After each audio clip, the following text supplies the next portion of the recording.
Hola, buenos días a todos. Bueno, antes que nada voy a presentarme, aunque ya me han presentado. Soy José Luis, vengo desde Alicante. Soy ingeniero técnico de sistemas informáticos, trabajo en ZoneSuite, que es un operador de voz IP. Y bueno, yo os dejo mis datos de contacto por si alguien quiere preguntarme cualquier cosa después de la charla. Bueno, ¿de qué va esta charla?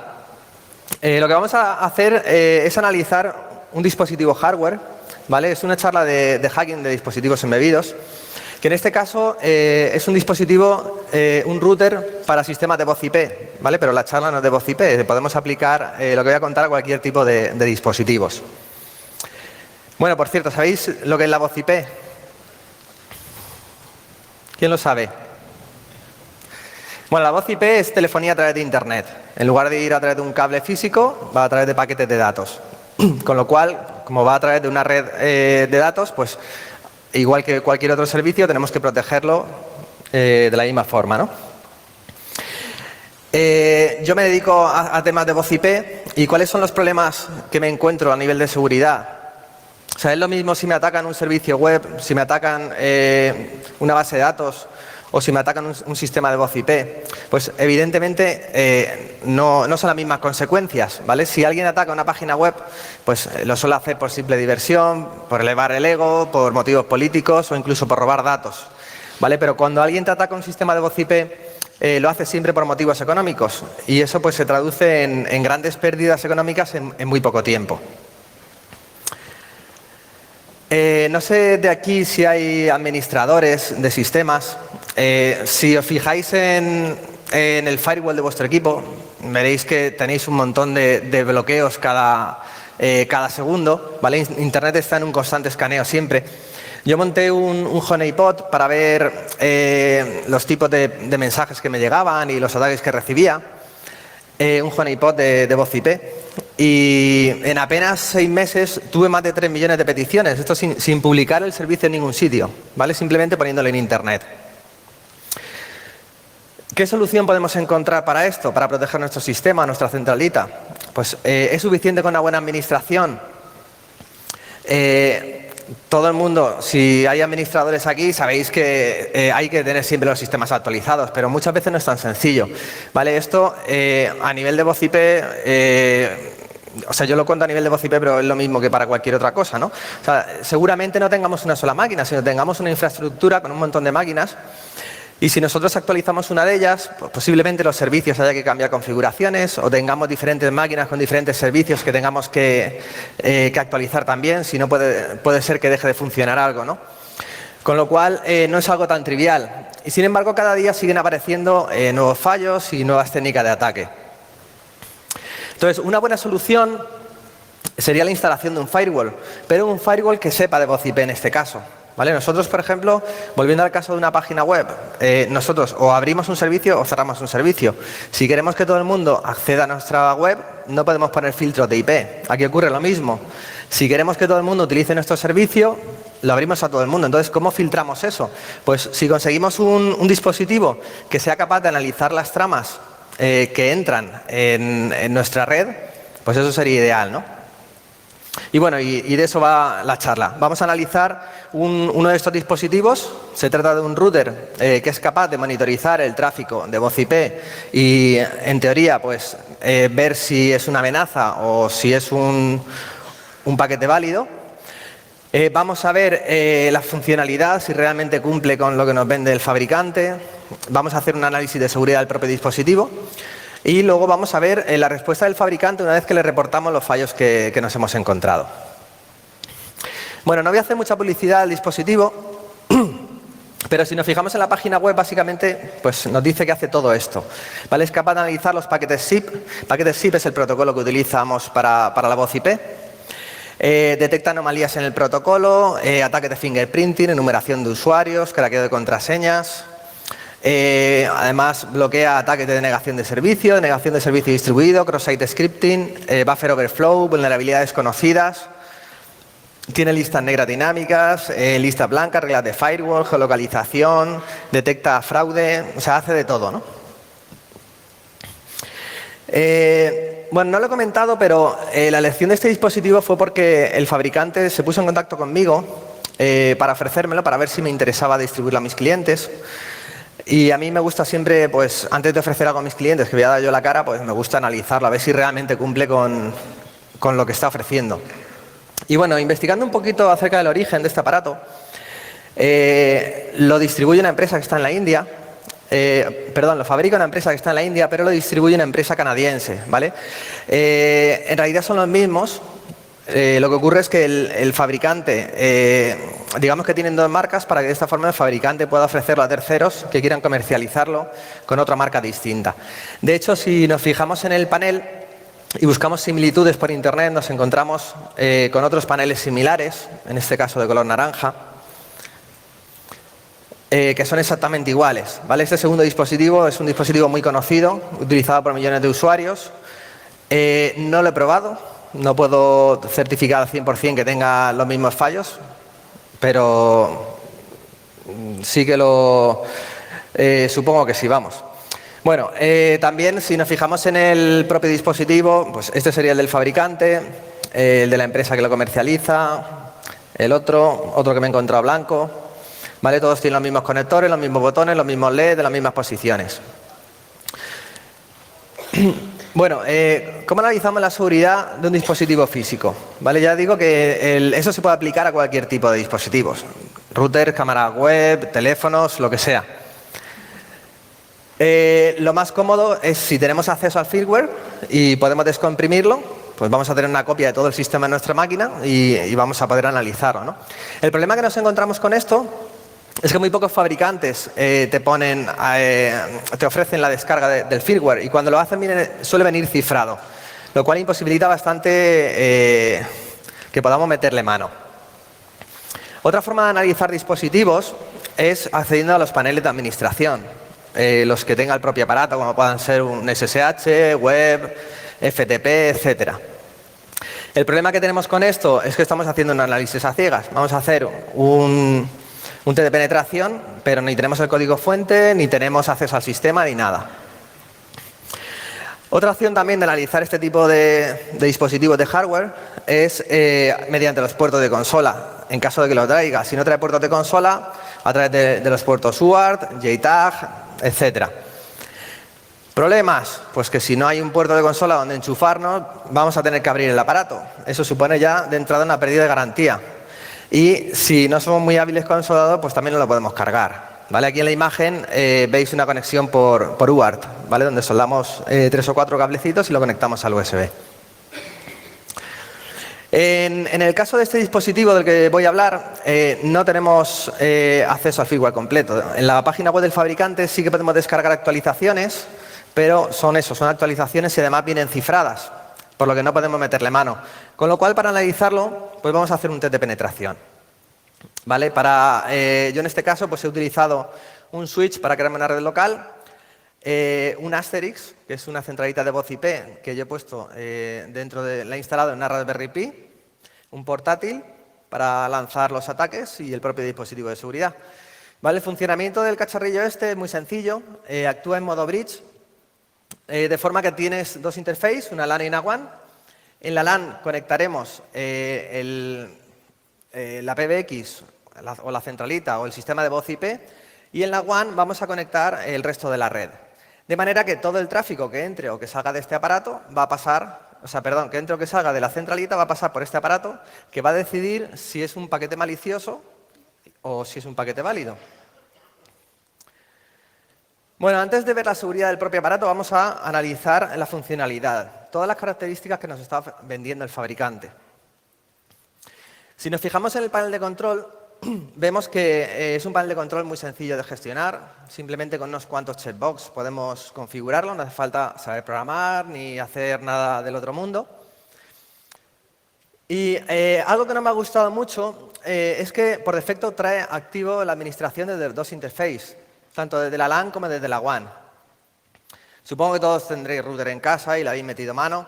Sabéis que lo normal es que solamente esté activa la administración desde la LAN, ¿vale? Porque si nosotros permitimos que se acceda a través de la toma WAN y conectamos el aparatito a Internet y tiene algún fallo, se nos podrían colar, ¿no? Y bueno, ya de entrada el aparato pues no inspira mucha confianza. Vemos que tiene fallos de SQL injection, que nos permitirían pues, modificar datos de la base de datos, extraer datos. Tenemos también fallos de cross-site scripting, que podríamos aprovechar para realizar un ataque de phishing, por ejemplo. Bueno, y si accedemos a través del SSH, nos encontramos con un menú bastante reducido de opciones. No tenemos la posibilidad de ejecutar una interfaz de comandos. Simplemente podemos hacer lo que nos pone aquí y si hacemos un exit nos tira, ¿vale? Con lo que suponemos que cuando hacemos por SSH, entramos en este menú, podemos hacer 4 cosas y cuando hacemos un exit nos tira de la consola. Por lo que aparentemente tampoco vamos a poder meterle mucha mano a través de la interfaz SSH. Para analizar la funcionalidad, a ver si realmente bloquea los paquetes, como es un dispositivo de voz IP, pues voy a utilizar SafeVicious. SafeVicious es una de las herramientas más conocidas utilizadas para realizar test de penetración en sistemas de voz IP. ¿Vale? Se trata de un conjunto de scripts programados en Python que pues, hacen escaneos de redes en busca de sistemas de voz IP. Una vez que encuentran algún servicio, también es posible enumerar las extensiones telefónicas o incluso craquear las contraseñas. Vamos a probarlo. Voy a lanzar SVMap, que es la aplicación que intenta localizar centralitas. La lanzo en toda la red local y vemos que no nos encuentra nada. ¿Vale? Si accedemos al panel de control, vemos que nos ha creado 2 alertas. Una donde avisa que ha detectado un ataque y otra donde nos bloquea nuestra IP porque considera que somos una amenaza. Si accedemos a la lista negra vemos que efectivamente pues, nuestra IP ahora aparece ahí y a partir de este momento ya no podemos hacer nada contra el dispositivo. ¿Vale? Esto es para lo que está pensado este aparato. ¿Pero por qué ha ocurrido esto? O sea, supongo que si no sabéis de voz IP, pues a lo mejor esto suena un poco a chino. Pero el protocolo SIP es un protocolo muy parecido al HTTP. Lo que ha hecho SafeVicious ha sido mandar un mensaje, igual que lo puede mandar un teléfono. ¿Qué diferencia hay entre un mensaje que manda SafeVicious y un mensaje que manda un teléfono? Pues si analizamos el mensaje, que como digo es muy parecido al HTTP, vemos que hay un agente de usuario, un user agent, que en este caso es la palabra friendly scanner, es la que tiene por defecto SafeVicious y es lo primero que se debe de bloquear. Recuerdo que SafeVicious es una aplicación que está programada en Python. Si está programada en Python tenemos acceso al código fuente. Y si tenemos acceso al código fuente podemos cambiar este agente de usuario, ¿no? ¿Qué ocurrirá si nosotros cogemos, modificamos el agente de usuario y repetimos el ataque? Pues volvemos a lanzar SVMap y en este caso vemos que sí que nos detecta la centralita. ¿Vale? Y una vez que tenemos la centralita, si intentamos enumerar las extensiones, vemos que también nos encuentra las extensiones que hay. En este caso solamente hay una, que es la extensión 200, ¿vale? Pero podemos localizar, podemos hacer un escaneo de los servidores simplemente utilizando un agente de usuario que no se ha conocido. Y como veis, el panel de control no se ha enterado, o sea, el dispositivo no se ha enterado y en el panel de control no ha creado ninguna alerta. Si nosotros lanzamos la parte de craqueo de contraseñas por fuerza bruta, sí que nos va a bloquear. No porque estemos usando esta herramienta, sino porque va a detectar un flujo de conexiones y lo va a interpretar como un ataque de denegación de servicio. ¿Vale? Pero en cuanto a ataques de voz IP hoy en día, a pesar de que se sigue intentando craquear contraseñas por fuerza bruta, cada vez esto se utiliza menos porque es un ataque remoto, deja muchos registros, es muy lento, se bloquea muy fácilmente simplemente con un fail to ban. Lo que sí que se hace en temas de fraude telefónico es intentos de llamadas sin autenticación. Es decir, si nosotros tenemos mal configurada nuestra centralita, que es algo muy común, y cuando nos llega una solicitud de llamada no pedimos que el usuario se autentique, la llamada se va a cursar y vamos a perder dinero, evidentemente. Para probar si esto realmente, si el aparato lo está bloqueando, también hay muchas herramientas muy conocidas para hacer ese tipo de fraude. Yo me he programado un script y lo que voy a hacer es, a través de este script, enviarle una petición de llamada a la centralita diciéndole que soy el usuario 200, que es el que me he encontrado en el escaneo, y eso sería la IP de la centralita. ¿Vale? Le voy a decir que llame a ese número de teléfono. y cuando mando el paquete vemos que nos devuelve un trying. Un trying es que lo está intentando, o sea, no nos ha bloqueado, no nos ha denegado la llamada. La llamada no se ha cursado porque yo estoy en un entorno de pruebas, un entorno local, no tengo salida hacia afuera. Si esto fuera un entorno en producción, habría podido llamar sin problema y el aparato tampoco se ha enterado de nada. Con lo cual, volviendo a las características, vemos que el fingerprinting y la numeración de usuarios no lo saltamos, simplemente utilizando un agente de usuario que no se ha conocido. Los ataques de denegación de servicio lo voy a dejar con un interrogante y luego veremos por qué. Cross-site scripting, el mismo panel de control tiene fallos de cross-site scripting. Y en cuanto a la detección de fraude, speed, spam telefónico y word dialing, pues yo acabo de hacer una llamada y el aparato tampoco se ha enterado, ¿no? Con lo cual, bueno, pues ya cada uno que saque las conclusiones en cuanto a la funcionalidad de este dispositivo. Y bueno, vamos a analizar la seguridad del propio aparato. Y vamos a empezar por el panel de SSH, ¿vale? Hemos visto antes que cuando accedíamos por SSH teníamos un menú bastante reducido, donde apenas podemos hacer cosas.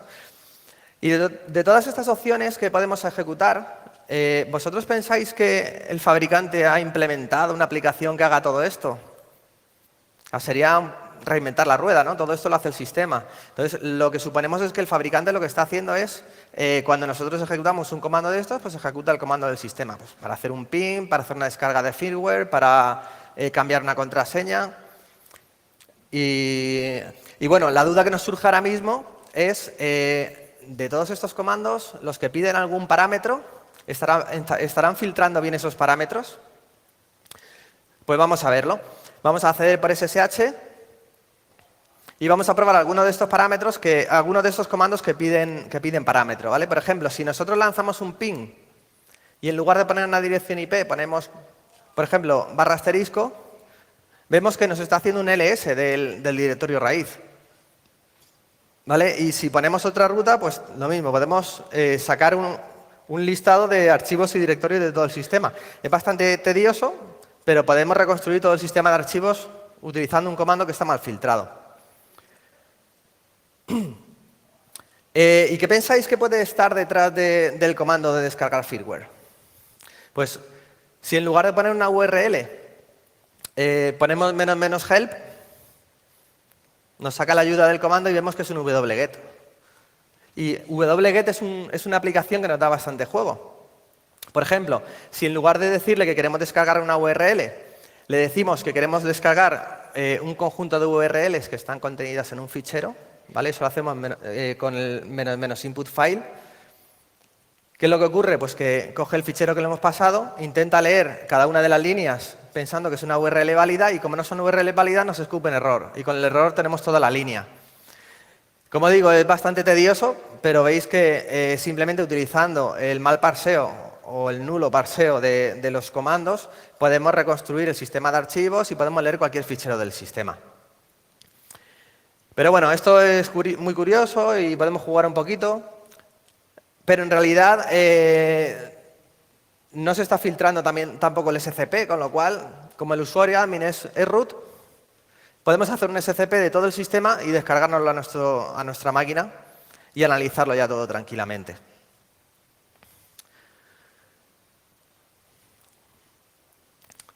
Bueno, en cuanto al panel web,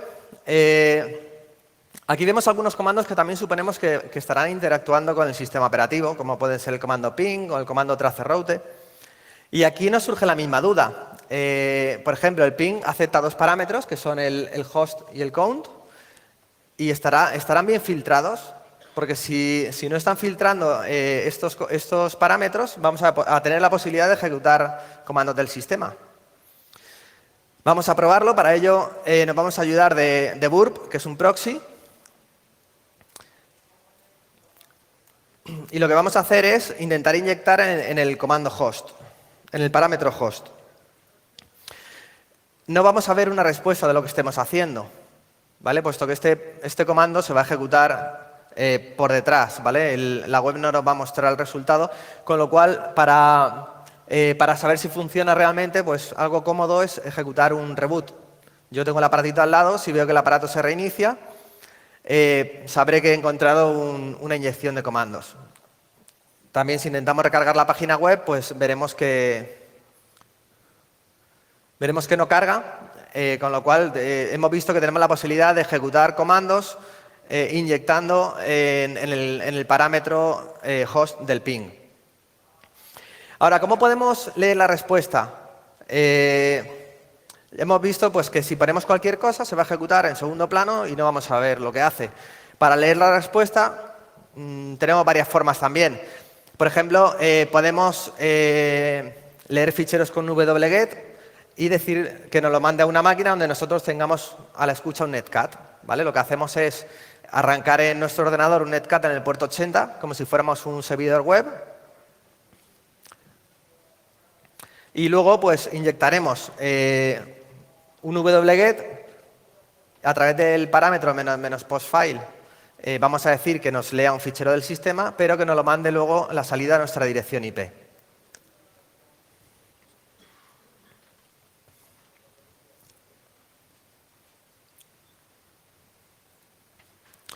¿Vale? En este caso voy a coger otra vez el EDC password, que es el mismo de antes, para hacer una prueba. Y la salida, pues, le decimos que la envía a nuestra IP. Si luego miramos en nuestra consola, vamos a tener ahí la salida del fichero.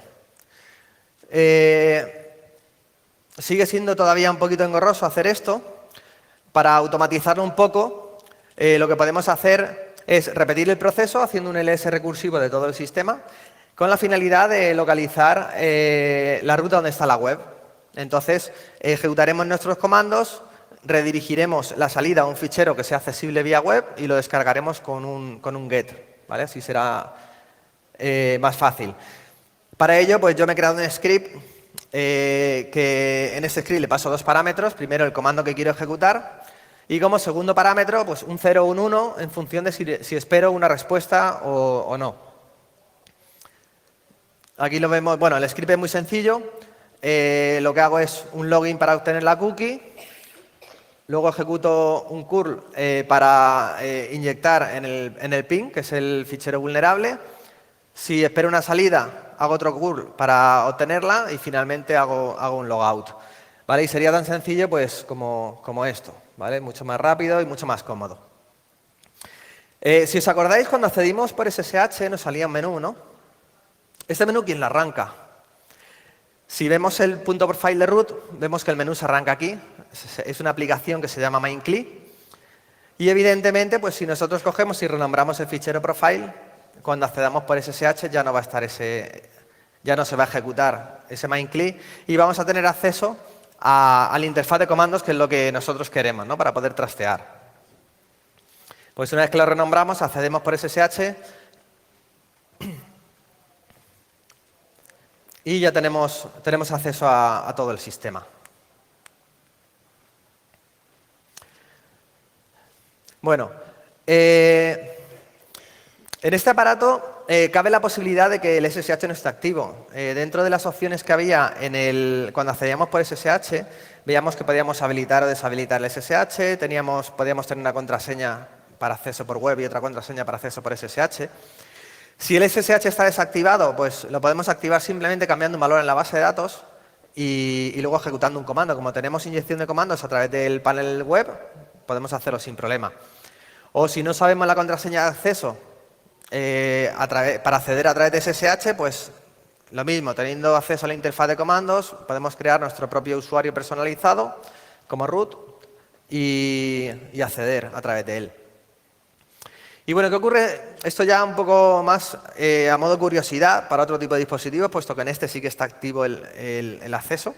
¿Qué pasa si estamos analizando un aparatito donde no hay acceso por SSH, solamente hay acceso por web? ¿Cómo podríamos acceder a la consola?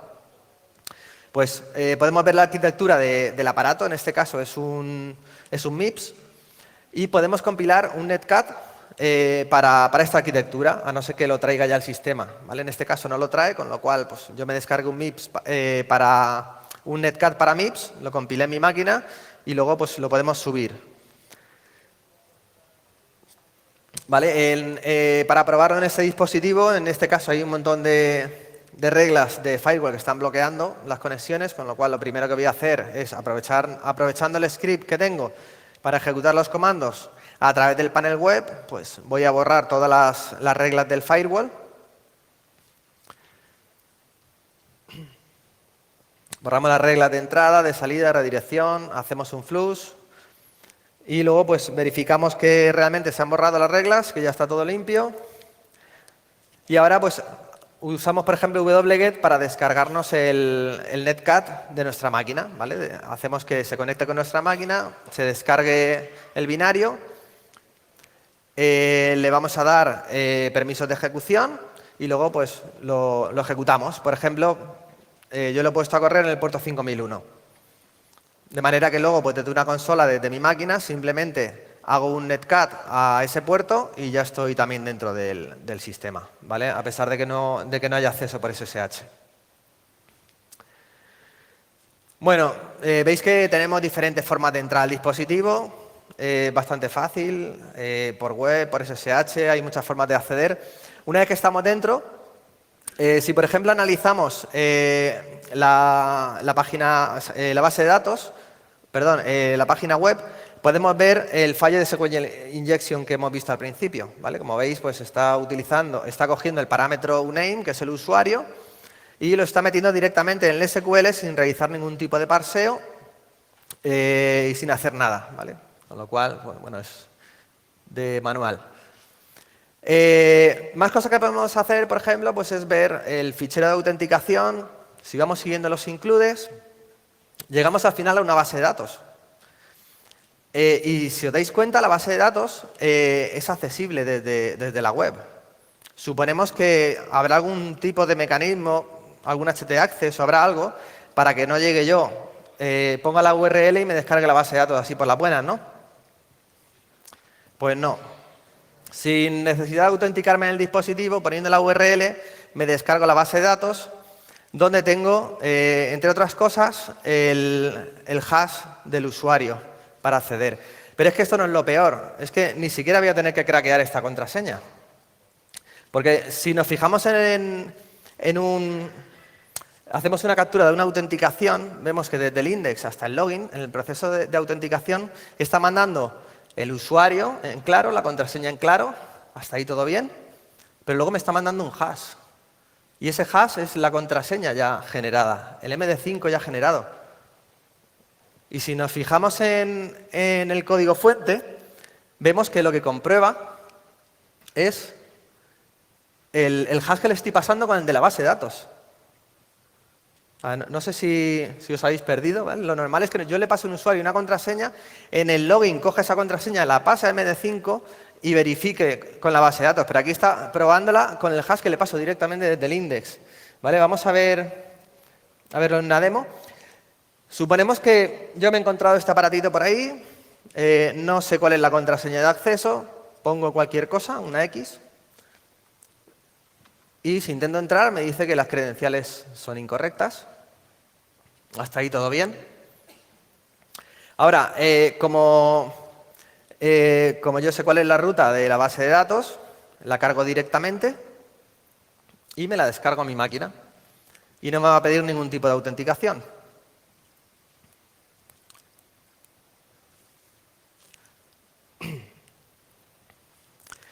Una vez que me descargue la base de datos,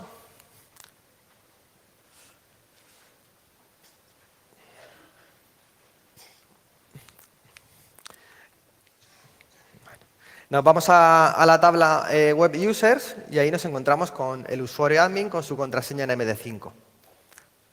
Pues cogemos y copiamos esta contraseña, volvemos a la página web y repetimos el proceso de autenticación.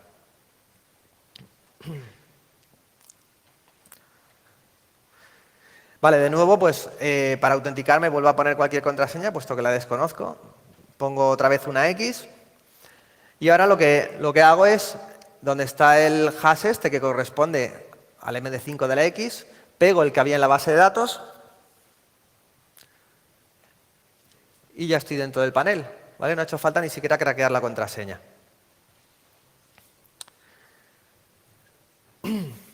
Es decir, recapitulando un poco, o sea, yo me encuentro un bicho de estos por ahí, me descargo la base de datos a golpe de clic, Accedo al panel de control con el MD5 sin tener que craquearlo.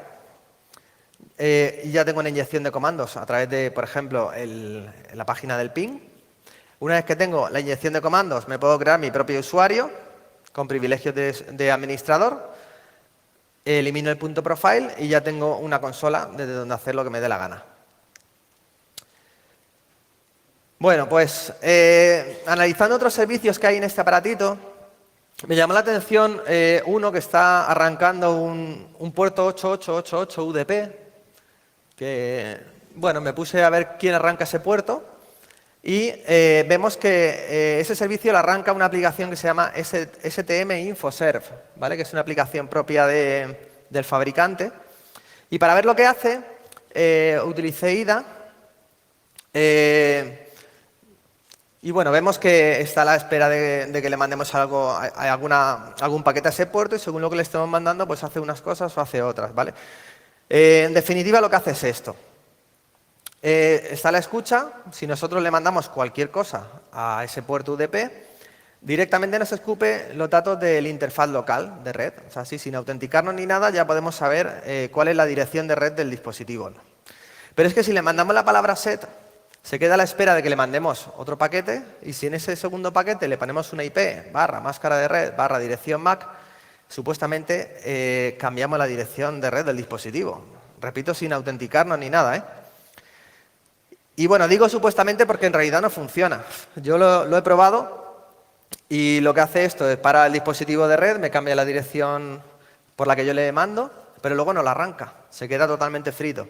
Se queda frito con todo lo que hay detrás, evidentemente. Con lo cual, volviendo a las características de antes, pues ahora ya sí que podemos tachar también la denegación de servicio, pues con un simple paquete que le mandemos lo dejamos sin conexión. Bueno, ¿qué más podemos hacer una vez que tenemos acceso a todo el cacharrillo? Pues, por ejemplo, podemos analizar el MindClick. Si os acordáis, era la aplicación que nos aparecía cuando accedíamos por SSH, ¿no? Pues, si nos fijamos en el script que arranca todo esto, hay una cosa que llama un poco la atención, que es esto de aquí. O sea, cuando hacemos un help, eso no está. Y si nos fijamos que hace eso, que está aquí arriba, veis que ejecuta un binario que se llama syslogin. Si devuelve un 0, devuelve una interfaz de comandos. Y si no, nos dice que las credenciales son incorrectas, ¿vale? Y de hecho, si lo probamos, vemos que a pesar de que no aparece en la ayuda, el comando syslogin sí que está. Es decir, tenemos una backdoor en un aparato que hemos comprado y que vale 200 pavos. Bueno, pues de nuevo tiramos de IDA para ver lo que hace esto y vemos que es una aplicación muy sencilla. Nos pide la contraseña y luego lo que hace es comprobar la contraseña con un hash que está grabado a fuego en el binario. El hash es ese, es un SHA-1 sin salto. Y con la Rainbow Tables en un par de minutos sacamos la contraseña, ¿vale? Es una contraseña de caracteres en minúscula, concretamente de 9 caracteres. O sea, ya que tenemos un aparato donde tenemos un acceso que nos da una interfaz de comandos como root, que no podemos bloquearlo, que no podemos cambiar la contraseña, por lo menos pues que se curre una contraseña más robusta, ¿no? Y si lo probamos, pues efectivamente funciona. Bueno, más cosas que podemos hacer una vez que tenemos acceso a todo el cacharro es, por ejemplo, ver cómo se descifra el firmware. Recordemos que desde el MindClick podíamos descargar firmware y actualizar firmware. Si actualiza firmware es porque tiene las claves de cifrado. Y como tenemos acceso al sistema, pues consultamos el ficherito donde están guardadas y ahí tenemos todo lo necesario. Simplemente con sustituir podríamos tener nuestra propia copia del firmware en claro. ¿Y para qué nos sirve todo esto? Nos sirve, por ejemplo, pues, para analizar una actualización de firmware antes de instalarla en nuestro dispositivo. O también podemos pues hacer nuestro propio firmware personalizado, con regalito dentro, y cifrarlo con las claves del fabricante y lo distribuimos. Y nos podemos crear pues, una bonita red de botnets, por ejemplo. Bueno, después de descubrir todo esto, que la verdad que fue bastante entretenido, porque hay muchas cosas, ya que me había regalado el aparatito del fabricante, digo, pues qué menos que avisarle de todo lo que me he encontrado, ¿no? Así que contacté con él para ver si le interesaba que le hiciera un pequeño resumen. Me dijo que sí. Así que a mediados de julio de este año le mandé todos los fallos que había descubierto y le sugerí que contratara una auditoría de seguridad con urgencia. Me dijo que muchas gracias por el aviso, que se iban a poner a arreglarlo enseguida. Y digo, bueno, a ver si es verdad, ¿no? Y la verdad es que un mes más tarde contactó de nuevo el fabricante conmigo, me dijo que lo habían arreglado todo, que me iban a mandar un dispositivo nuevo con la versión 2.0 y que esperaban el feedback por mi parte. O sea, hay que tener cara dura, ¿no? O sea, me parece un insulto, ya no para mí, sino para los usuarios que se han gastado el dinero en esto. O sea, una empresa así no puede permitirse pagar una auditoría de seguridad, que me tiene que regalar un dispositivo para que se lo vuelva a analizar gratis.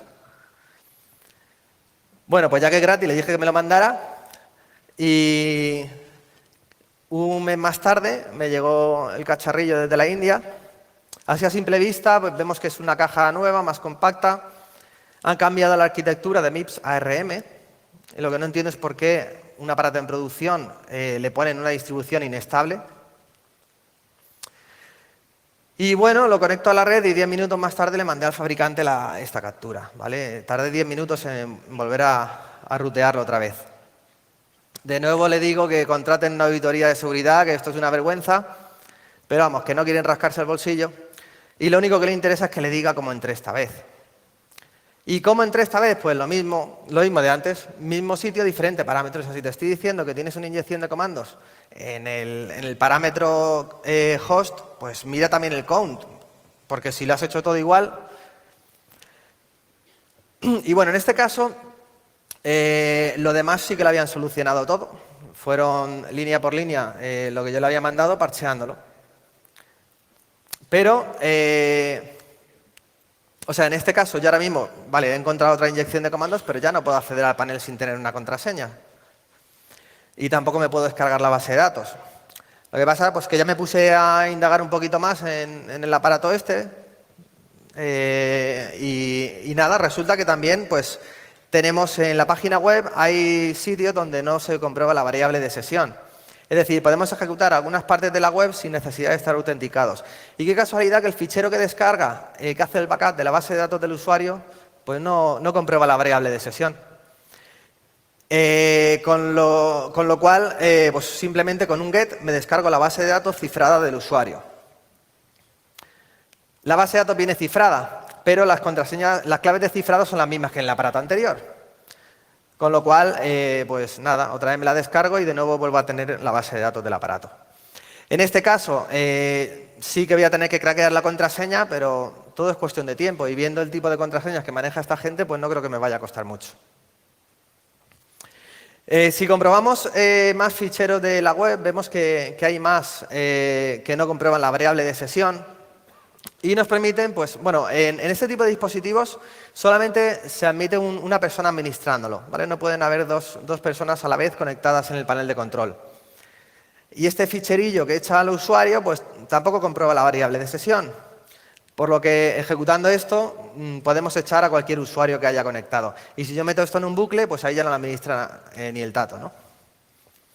Más ficheros que no comprueban la variable de sesión. Por ejemplo, el de descarga de toda la configuración del sistema, de todas las alertas del aparato. Y bueno, mirando más en profundidad el panel web, vemos que hay otro sitio más donde se interactúa con el sistema. Este aparatito nos permite cambiar el hostname, el nombre de la máquina. No sé para qué, si en teoría no tenemos acceso a la consola ni tenemos acceso a nada, pero bueno, nos permite cambiar el hostname. Evidentemente, pues como todo está programado igual, pues si teníamos inyección de comandos antes, pues lo tenemos también aquí, en el mismo sitio. Y el hostname es algo que se cambia cuando nosotros hacemos un reboot del aparato. ¿Qué pensáis que puede ocurrir si yo inyecto un reboot en un comando que se ejecuta cuando se hace un reboot? ¿Qué pensáis que ocurrirá? Que el dispositivo entra en un bucle de reinicios, ¿vale? Y tuve que reflashearlo. Lo reflasheé porque yo ya me lo olía antes de ejecutar esto y me hice un backup del firmware, porque si no, pues ahora mismo tendría el aparato de pisapapeles. porque como el fabricante no te ofrece el firmware completo, pero bueno, un desastre. Y bueno, lo peor de esto es que han desarrollado una versión nueva, que está la versión 2.0, ahora han cambiado la arquitectura, no sé por qué. Pero ¿qué pasa con los clientes que tienen la primera versión? O sea, ¿se les va a arreglar todos estos problemas? Pues yo creo que no, porque si en agosto ya lo tenían todo arreglado según ellos, y vemos que en la página web del fabricante, en la última descarga de firmware es de enero, es porque no se han molestado en corregir el problema este. O sea, sinceramente, lo que ha ocurrido aquí es que cuando yo les mandé el aviso con todo lo que había encontrado, ellos ya tenían la versión 2.0 en fase beta. O sea, de hecho, en un mes nos han desarrollado un aparato nuevo con una arquitectura nueva y todo nuevo, ¿no? Simplemente pues estarían a punto de lanzarlo y mi correo con la alerta pues le vino como anillo al dedo pues para corregir algunas cuantas cosas. Pero vamos, se han limitado pues eso, ir línea por línea e intentar arreglar todas las cosas que yo les he ido diciendo. Pero no tiene pinta de que vayan a parchear la versión anterior. Conclusión. Pues muchas veces surgen buenas ideas con buenas intenciones, ¿vale? A mí la idea esta me parece muy buena. Como digo, pues si yo tengo que tener un sistema que está abierto a todo el mundo y no puedo filtrar IPs, pues si es capaz de monitorizar todo el tráfico y decir, pues este paquete es bueno, este es malo, o bloquearme ataques, pues sería ideal, ¿no? Lo que pasa es que es importante analizar no solamente la funcionalidad y la usabilidad del aparato, sino también la seguridad del propio dispositivo.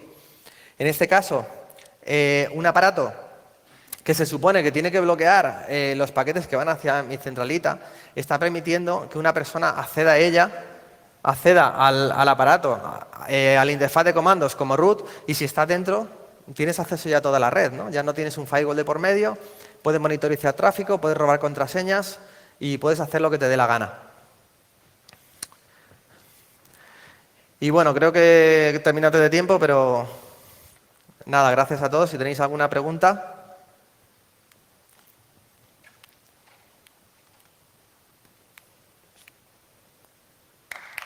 Thanks.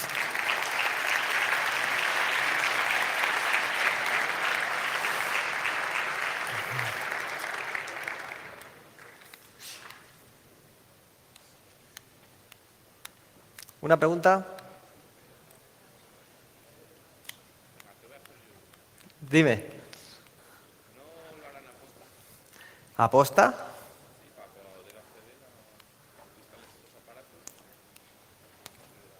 Hombre, aposta han puesto la puerta trasera, eso por descontado.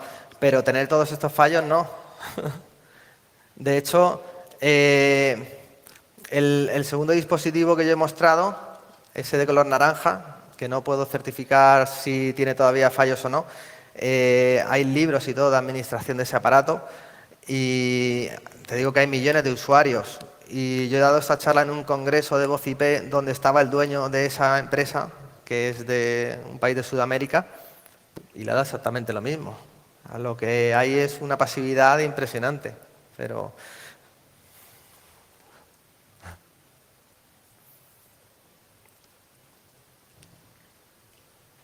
¿Una pregunta más? ¿No? Bueno, pues muchas gracias a todos.